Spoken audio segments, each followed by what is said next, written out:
aku di Belgia kemarin yang paling susah tuh Prancis. Gara-gara tinggi, besar, ya jangkauannya juga jauh. Jadi aku susah untuk deket, dia bisa langsung dipotong di kanter. Wah, musuhku tinggi banget. Jadi kayak down sebentar gitu. Melihat lawan lebih besar dan lebih jago, itu yang membuat aku grogi dan tidak percaya diri, teman. Prestasi besar pasti dimulai dari sebuah perjuangan yang besar. Aku Nandana Putra, bangga sekali bisa mewakili Indonesia terbang ke benua Eropa untuk bertarung mendapat kemenangan. Berjuang dari nol, latihan jurus demi jurus, agar bisa menghadapi lawan.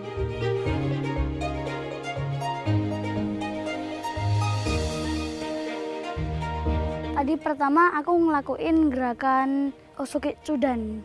Cudan itu bagian perut. Kalau Jodang bagian kepala. Itu untuk mukul ke bagian perut.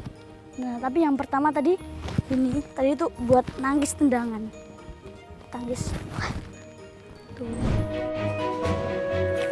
Tapi kemarin pas aku masuk ke internasional kemarin, aku wah, kok Nanda bisa ke internasional? Wah, ya gimana? Bersyukur banget lah. Nggak kebayang sih aku bisa keluar negeri. Gara-gara ada lawan-lawanku tuh bagus-bagus semua. Lawan terberat adalah diriku sendiri, teman. Aku merasa takut melewati pertarungan ini sendirian, jauh dari ayah atau ibu. Menjadi putra bangsa yang terpilih adalah salah satu kesempatan. Aku tak akan menyia-nyiakan pertarungan kali ini.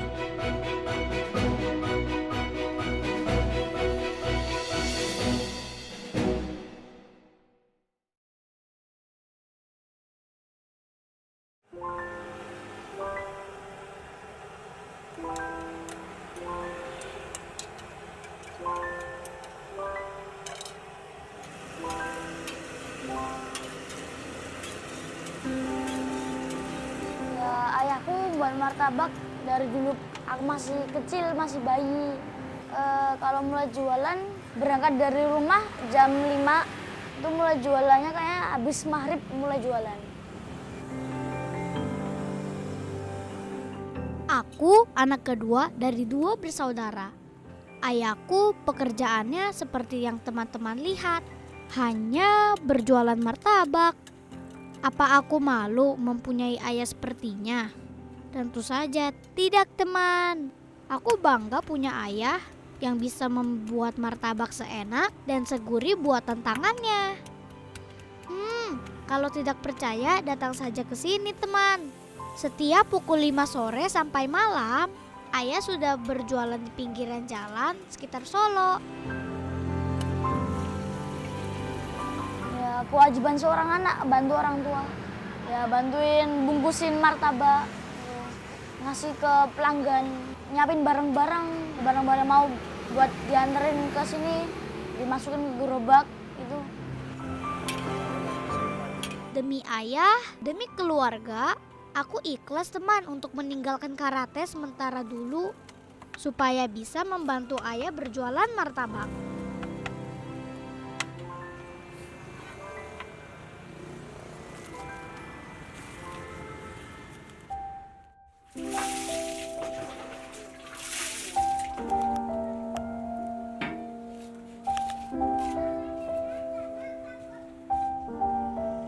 Ayah kerja untuk membiayaiku sekolah dan membiayai saat aku bertanding karate, teman. Memang uang yang didapatkan ayah tidak terlalu besar, tapi jika dikumpulkan sedikit demi sedikit dan ditabung, uangnya cukup untuk membiayaiku. Membantunya caraku untuk berterima kasih, teman. Ya gimana, kalau ayah capek kan nggak ada yang bantu.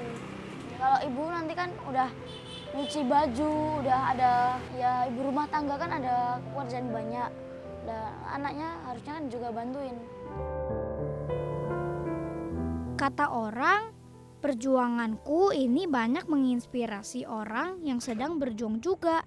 Tapi semua itu kudapatkan dari seorang ayah yang kuat, yang tegar, sekalipun ada perasaan tidak percaya diri waktu ayah bertemu dengan para orang tua peserta lain di Jakarta.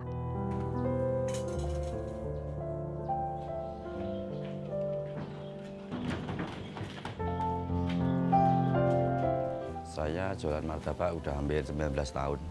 Dari waktu SMA sampai anak saya udah SMA sekarang. Dulu pas waktu SMA bantu paman sampai 9 tahun. Saya lulus sekolah, terus mengelamar kerjaan tidak dapat. Akhirnya menekuni pekerjaan ini. Paman saya meninggal, baru saya bisa buka sendiri.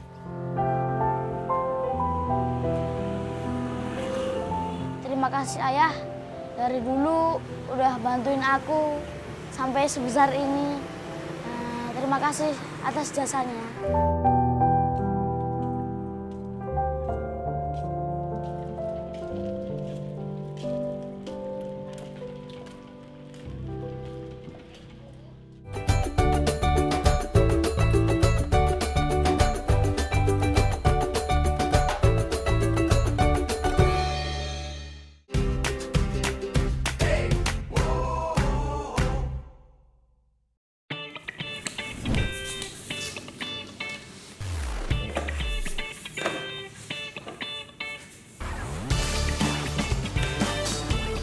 Asal mula aku bisa ikut karate itu gara-gara tetangga. Kan dulu kan ada temanku namanya Damar, itu teman deket dari kecil. Dulu sempet pas aku mau ngajak dia main sepak bola, kok lama-lama Damar kok nggak ada, ternyata ikut karate. Aku bilang ke mamanya Damar, "Tante, Damarnya kemana?" "Masih karate." "Tante, Damarnya ada, Damarnya juga karate." Ya udah, langsung aku bilang ke ayah, "Ya, aku mau ikut karate." Teman, waktu aku minta ayah memasukkan aku les karate, ayah sempat berpikir. Ia ragu dengan keinginanku, tapi akhirnya hati ayah luluh melihat semangatku. Untuk menjadi juara, latihan harus terus kujalani, teman.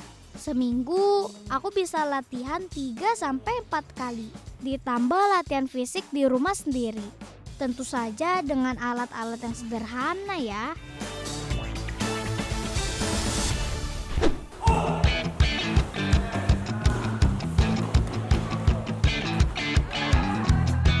Kalau di Sondakan Lawean sana lebih fokus diajarin Kihong, karate yang kuda-kuda dasar, yang kayak kata.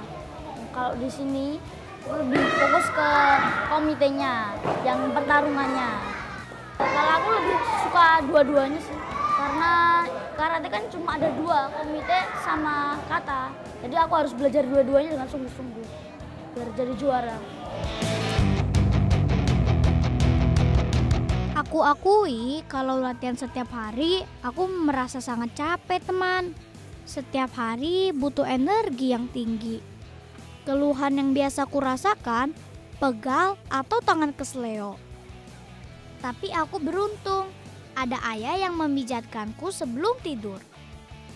Nah, gerakan yang paling buat aku capek, gerakan kuda-kuda, teman.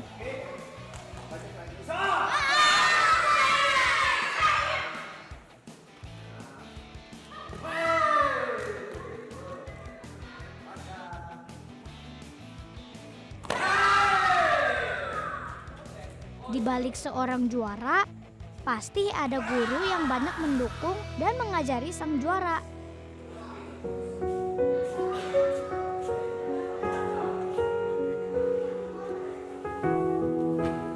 Sensei untuk sebutan guru dalam dunia karate, teman. Sensei yang terus memberikan trik dan gerakan-gerakan karate saat latihan. Tanpa sensei, sang juara tidak ada apa-apanya, teman. Makanya setiap nasihat dan masukan yang baik dari sensei selalu aku terima. Ini kita harus punya yakin. Oh, dia mau masuk nih, masuk. Wah! Jadi tekan di situ. Semangat Bushido-nya dikeluarin, Manda ya, gitu. Kalau karate itu semakin tinggi prestasinya, dia semakin berat tanggung jawabnya. Juara RT aja deh, beda. Jadi lantainya juga ombak-ombakan. Seorang juara pasti mendapat banyak musibah waktu latihan atau pertandingan. Nah, waktu di Belgia, aku sempat patah semangat nih karena mulutku sobek, hidungku patah, tanganku juga kesleo. Tapi itu tidak membuatku menyerah, teman. Aku di karate pas pertandingan pernah cedera mulut sobek, tangan kesleo, sama sempet kakiku yang ini. Yang ini sempat buka gini. Gara-gara pas main kata itu pas mau mukul itu ini di belakang gini klek, sakit bengkak.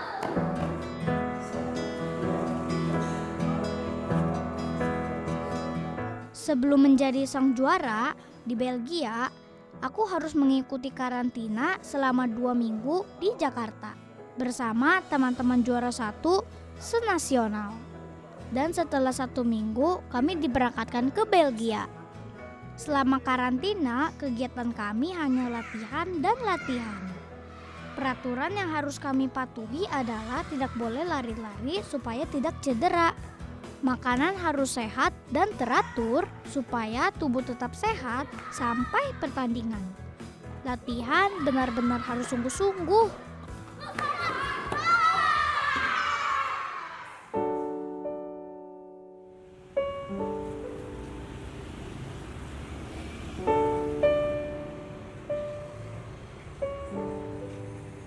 Ya aku bangga aja jadi anak Solo.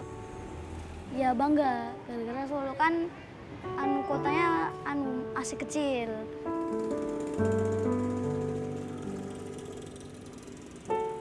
Lewat kemenanganku, aku ingin membawa nama kota kelahiranku supaya dikenal seluruh dunia. Sebelumnya, aku tidak pernah bermimpi bisa menggenggam piala, mengalungkan medali demi medali. Apalagi mengharumkan nama Indonesia di luar negeri, teman.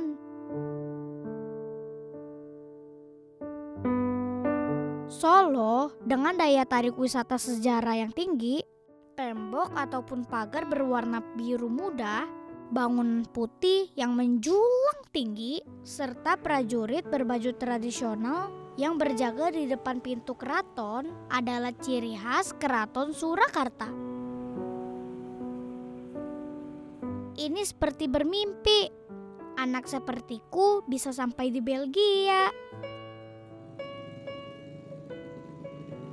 Ya perasaan aku seneng banget bisa banggain Indonesia, banggain orang tua.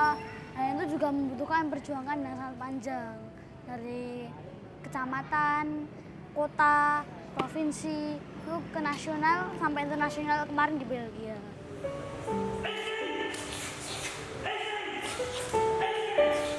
Menurutku, aku bisa menjadi juara di Belgia kemarin karena aku latihan sungguh-sungguh, disiplin, berpikir positif, berdoa, dan melakukan hal-hal baik yang dikatakan pelatihku.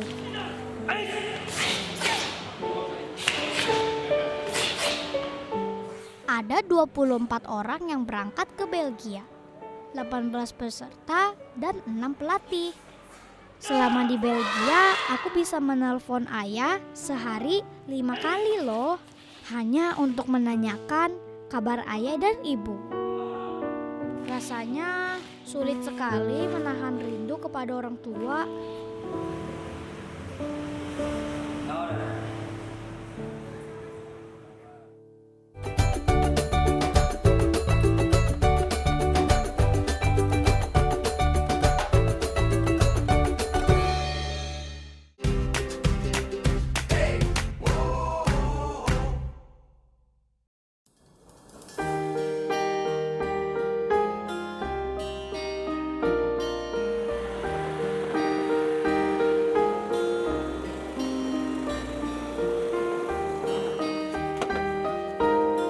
Waktu aku berjuang, Ada ayah dan ibu juga yang berjuang loh agar aku bisa berangkat ke Belgia. Ayah rela tidak berjualan martabak dan mengumpulkan uang untuk aku berangkat ke Jakarta. Wah, luar biasa. Sangat bangga sekali. Kita juga enggak pikir seperti itu. Wong dia anaknya kecil, lawannya besar-besar sekali. Dia bisa masuk ke nasional aja udah luar biasa. Sampai masuk ke Belgia kita udah bangga luar biasa.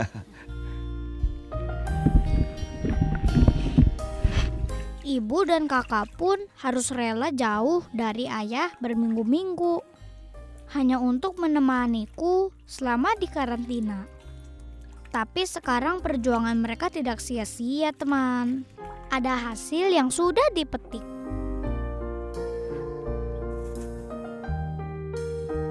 Sampai sekarang mendapat emas waktu bertarung di Belgia, tidak bisa kupercaya, rasanya masih seperti mimpi saja, teman.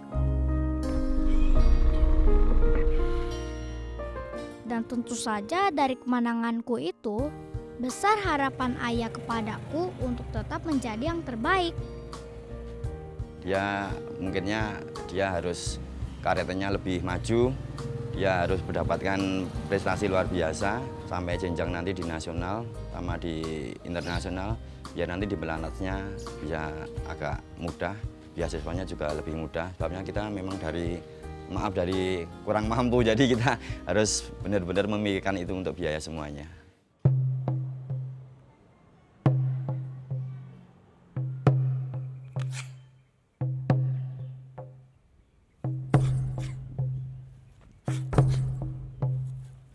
Agioke itu untuk menangkis bagian atas.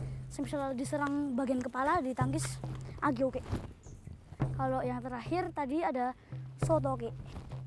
Itu juga sama, kalau itu diserangan di bagian dada.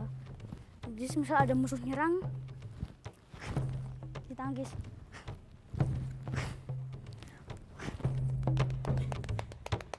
Belajar karate harus dari dasar, teman. Gerakan yang pertama kali diajarkan di karate adalah kuda-kuda, disebut dachi. Dan gerakan dasar yang pertama yang bisa kulakukan, oizuki chudan, yaitu memukul bagian perut. Nah, kalau oizuki chudan, memukul di bagian kepala. Ada juga gerakan agioke untuk menangkis di bagian kepala. Dan gerakan untuk membalas seperti sutoke di bagian perut dan dada atau disebut tangkisan tangan pedang. Dalam karate ada tingkatan sabuk, teman. Sabuk putih, kuning, orange, hijau, biru pertama, ungu, coklat pertama, coklat kedua, dan hitam. Kalau aku sudah di tingkat sabuk hitam. Kalau udah sabuknya semakin meningkat, harus ada variasi yang banyak. Yang pertama yang diajari guru ke aku, itu kuda-kuda sen kudaci. Kuda-kuda. Ini kuda-kuda dasar. Kalau mau main kata, harus tahu kuda-kuda ini. Yang aku tahu gitu.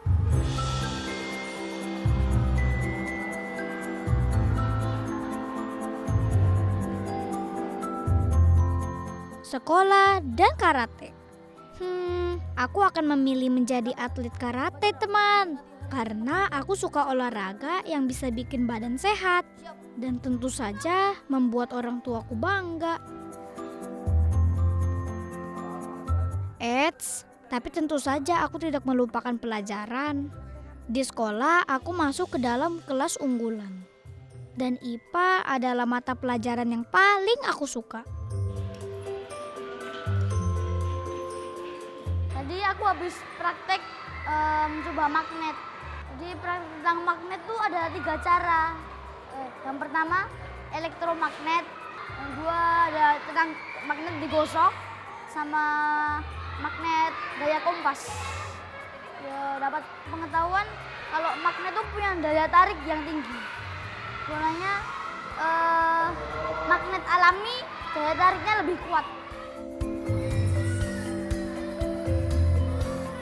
Setelah kemenangan itu, banyak sekali rezeki yang datang padaku, termasuk bisa masuk sekolah yang kuinginkan.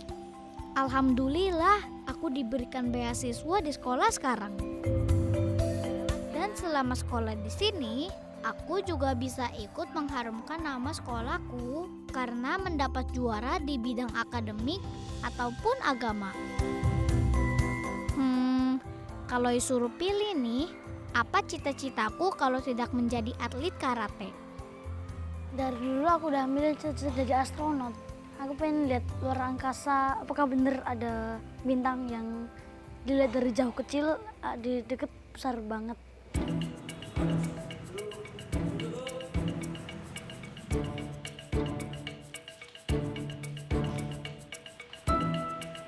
Aku harus mengakui banyak sekali kekurangan dan kesalahan saat melakukan gerakan karate.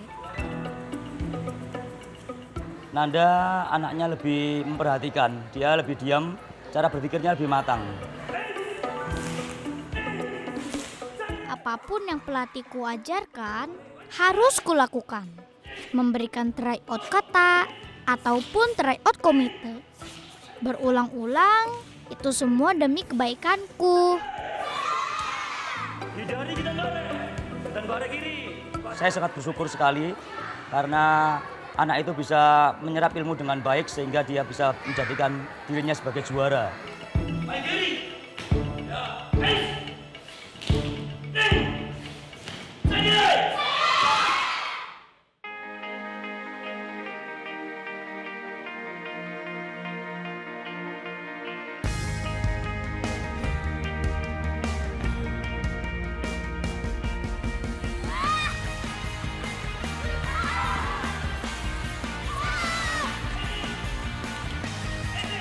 Sekarang aku masih harus berjuang untuk meraih cita-citaku.